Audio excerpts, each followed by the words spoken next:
Hi guys, welcome back to my channel. তো আজকের ব্লগে তোমাদের সাথে আমি শেয়ার করব আমরা তারাপীঠ থেকে গেছিলাম মৌলিকা মায়ের পুজো দিতে।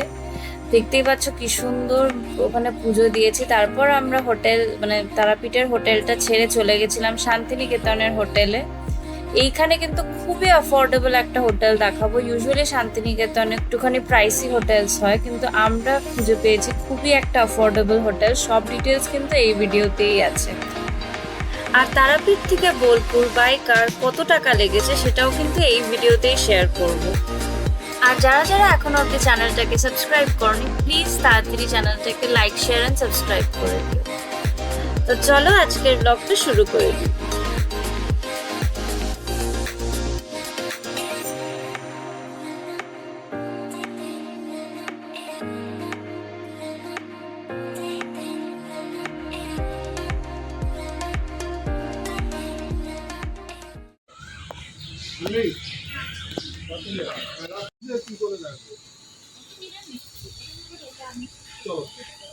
এই একটা নিয়ে গেল।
ছিলাম মা মৌলিকার মায়ের এখানে পুজো দিতে। তো ভীষণ ভালো করে পুজো দিলাম, খুবই ভালো লেগেছে।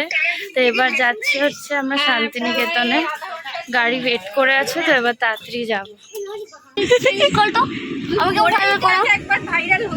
আমাকে ভাইরাল করলে ওটা গাইস আমি ফেমাস হয়ে যাবো।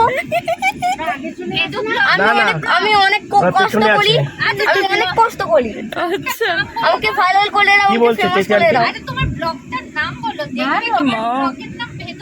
বল বল বল, ব্লগের নাম ভেদু ব্লগ। এদিকের দিকে তাকিয়ে বল। ব্লগের নাম ভেদু ব্লগ। ও বাবা, সাবস্ক্রাইব করে দিন, বল লাইক, শেয়ার এন্ড সাবস্ক্রাইব করে দিতে। সাবস্ক্রাইব করে দিন। এইদিকে তাকিয়ে দীঘা মন্দির দেখে ফিরছি। আচ্ছা তোমার শরীর আজকের আমাদের কারণ আমার খারাপ নেই, সুস্থ আমার খারাপ নেই, আমার খারাপ নেই, আমি চঙ্গা আছি। এখন আমরা হোটেলে যাবো আর চিৎপটাং হয়ে শুয়ে পড়বো। শান্তিনিকেতনে, শান্তিনিকেতন না, ওদের সাথী সাথী।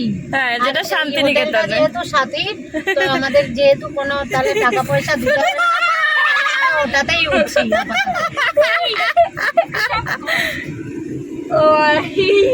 আপনারা কিছু বলবেন?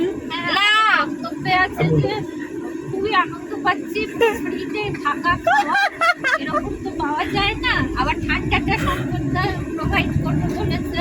আচ্ছা, এই জন্য আমরা এখন পকোড়াটা কে প্রোভাইড করবে? কোনটা পকোড়া? পকোড়াটা চৈতি প্রোভাইড। আচ্ছা। আর মা তুমি কি প্রোভাইড করছো? আমি থাকা? কফি। এই বাবা, থাকাটা পুরো বাদ দিয়ে দিল। না না, ওটা ছাড়া। ও, ওটা ছাড়া। এখন তোমাদের সাথে আমি শেয়ার করব তারাপীঠ থেকে শান্তিনিকেতন যাওয়ার বাই রোড কতক্ষণ সময় লাগে আর কত প্রাইস। তো আমাদের মোটামুটি 2.5 ঘন্টার বেশি লেগেছিল। আর প্রাইস নিয়েছিল, আমরা যেহেতু এসি গাড়ি নিয়েছিলাম আর আমাদের দেখতেই পাচ্ছ আমাদের একটা স্করপিও ছিল, তো ওর জন্য আমাদের প্রাইস নিয়েছিল 5,000 টাকা। অনেক অসুস্থ হওয়ার পর, বমি করার পর হোটেল সাথীতে আবার পৌঁছে গেছি। ও পুছে দিতে দেখা যাক আমি এখানে আমরা চঙ্গা। রুমস পাই কিনা। মুই মুই দেখি এখানে রুম পাই কিনা। একটু আগেই আমরা চলে এসেছি হোটেল সেন্ট্রাল প্লাজায়। তো ওভারঅল এক্সপিরিয়েন্স কিন্তু বেশ ভালো। আর বাকি জিনিসগুলো তোমাদের সাথে কিন্তু আমি একটু পরেই শেয়ার করব ডিটেলস, মানে রুম রেন্ট কত, তারপর খাবার দাবারের রেটস রিজনেবল কিনা, তো সব ডিটেলস কিন্তু এই ভিডিওতেই থাকবে। আগের ভিডিওর লিঙ্ক কিন্তু আমি আই বাটন আর ডেসক্রিপশন বক্সে দিয়ে দিচ্ছি। আমাদের জার্নিটা from Sealdah station to Rampurhat station, মানে সব ডিটেলস তোমরা কিন্তু ওই ভিডিওতে পেয়ে যাবে। 9:11 মতন বাজে, একটু অনেকক্ষণ আগেই এসেছি, অলমোস্ট 8:30টার দিকে আমরা ঢুকে গেছিলাম এই হোটেলে। তো এই হোটেলটা তোমার ওভারঅল খুব সুন্দর লেগেছে। তো এবার ভাবলাম তোমাদের সাথে এবার রুম ট্যুরটা শেয়ার করে দিই। তো তাড়াতাড়ি রুম ট্যুরটা দেখে নাও।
দেখে কেমন লাগলো সেটা তোমরা নিশ্চয়ই জানো। আর এই রুমের সবচেয়ে বেশি অ্যাট্রাক্টিভ জিনিস যেটা আমার খুব ভালো লেগেছে সেটা হচ্ছে আমার পেছনের এই যে পেন্টিংটা, এটা কিন্তু হ্যান্ড পেন্টিং, মানে কেউ একজন নিজের হাতে এটাকে পেন্ট করেছে। তো ভীষণ ভালো লাগছে, মানে এরকম একটা জিনিস আমি আরও ভাবছি কাল সকালবেলা উঠে এখানটা বেশ সুন্দর একটা, কালকে হয়েছে শাড়ি পরবো, যেহেতু আমরা শান্তিনিকেতনের কি বলে শান্তিনিকেতনের সোনাঝুরি হাটে যাব, তারপর রাজবাড়িও হয়তো যাব। তো যাই যাব তোমাদের সাথে তো শেয়ার করবোই। আর যারা যারা এখনও সাবস্ক্রাইব করনি প্লিজ তাড়াতাড়ি সাবস্ক্রাইব করে দিও, আর নিজের বন্ধুবান্ধব আর ফ্যামিলি মেম্বার্সের সাথে শেয়ার করে দিও, আর লাইক করতে কিন্তু ভুলো না। আর পাশে যে বেল আইকনটি আছে ওটা কিন্তু ক্লিক করে দিও, যাতে সবার আগে নোটিফিকেশন তোমাদের কাছে পৌঁছে যায়। তো যেটা বলছিলাম যে সবচেয়ে ভালো যে হ্যান্ড পেন্টেড এরকম প্রত্যেকটা রুমে, বাবা মার রুমটাও তোমাদেরকে আমি কাল দেখাবো, এরকম সুন্দর একটা পেন্টিং আছে পেছন দিকে, ওখানে কৃষ্ণ ঠাকুরের একটা, মানে গোপালের একটা সুন্দর পেন্টিং করা আছে, ভীষণ সুন্দর লাগছে ওই রুমটাও। আর এই হোটেলে একটা যেটা সুবিধা, প্রথম কথা এখানে একটা স্ক্যানার আছে, এটাকে স্ক্যান করলেই তোমরা পুরো মেনু কার্ডটা পেয়ে যাবে। কিন্তু আজকে কোনো কারণে সেটা স্ক্যানারটা খোলেনি, তো ওরা যেটা করলো, ওরা আমাদেরকে ঘরে এসে মেনু কার্ড দিয়ে দিয়েছিলো, মানে যেরকম নর্মাল হয়। তো সেখান থেকে আমরা অর্ডার করে দিয়েছি, আর ওরা কিন্তু মোটামুটি বলে 45 মিনিটস মতন সময় লাগবে। একটু আগে তোমরা কি খেতে চাও সেটা কিন্তু তোমরা যদি বলে দাও, টাইমটা বলে দাও যে না এই টাইমে হতে হবে, মোটামুটি কিন্তু ওরা তোমাদেরকে, আর ওই সময়ের মধ্যে কিন্তু ওরা তোমাদেরকে খাবার দিয়ে দেবে। আর এই হোটেলের মেন যেটা খুব ভালো, আর এই হোটেলের যেটা খুব ভালো সেটা হচ্ছে এই হোটেলের ভীষণ সুন্দর ভিউ। আমি যে রুমটা পেয়েছি সেখান থেকে সুন্দর রাস্তাটাও খুব সুন্দর দেখা যায়, তোমাদেরকে দেখিয়েছি। আর এখানকার সার্ভিস কিন্তু ভীষণ ভালো, আমরা যখনই কল করছি within 5 minutes or even laser then that ওরা কিন্তু রেসপন্ড করছে, ওরা চলে আসছে, এইটা লাগবে, যেই জিনিসগুলো লাগবে সেগুলো প্রোভাইড করছে। তো ভীষণ ভালো ব্যবহার ওদের। তো আমি তো নিশ্চয়ই তোমাদের রেকমেন্ড করবো এখানে আসার জন্য। আর বাকি কত রুম রেন্ট বা কী তোমাদের সাথে একটু পরে আমি নিশ্চয়ই শেয়ার করব। তখন অবধি, এখন অবধি একটু টিভি দেখে নিই। আর আজকের সারা রাস্তা যা চলেছে, সারা রাস্তায় বাম্পার আর বাম্পার, মানে ওর জন্য এত বমি হয়েছে, এত সবার শরীর খারাপ হয়ে গেছে যে কি বলবো, আমারও ইভেন হয়েছে। তো ভীষণই টায়ার্ড লাগছে, কাল রাত থেকে অলমোস্ট সবাই জাগা, একটুখানি শুচ্ছি তো আবার উঠে পড়তে হচ্ছে, মানে সেজে গুজে আবার বেরিয়ে যেতে হচ্ছে অন্য কোথাও। তো ভীষণই টায়ারিং ডে গেছে, কিন্তু ভীষণ ভালো দিনও গেছে। তো একটু পরে তোমাদের সাথে শেয়ার করছি যে আজকে আমরা কি কি অর্ডার করেছি। ততক্ষণ একটুখানি টিভি দেখে নিই। আজকে ডিনারে আমি খেয়েছিলাম রুটি, তার সাথে চিকেন টিক্কা মশালা। এটা যেটা তোমরা দেখছো এটা পনির মশালা, মায়ের সাথে আমার সুইচ হয়ে গেছিলো, মা খেয়েছিল হচ্ছে ভাত, তার সাথে পনির মশলা, আর বাবা খেয়েছিল। আর এখন তোমাদের সাথে শেয়ার করে দিই এখানকার রুম রেন্ট কত। রুম রেন্ট হচ্ছে এখানে ডাবল বেডরুমের জন্য মাত্র 1300 টাকা, যেটা শান্তিনিকেতনে ভীষণ রেয়ার। শান্তিনিকেতনে একটুখানি হায়ার প্রাইসই থাকে। আই হোপ তোমাদের আজকের এই ব্লগটা ভালো লেগেছে, আর ভালো লাগলে প্লিজ চ্যানেলটাকে লাইক, শেয়ার এন্ড সাবস্ক্রাইব করে দিও। তো আবার দেখা হবে নতুন ব্লগের সাথে। Till then, by.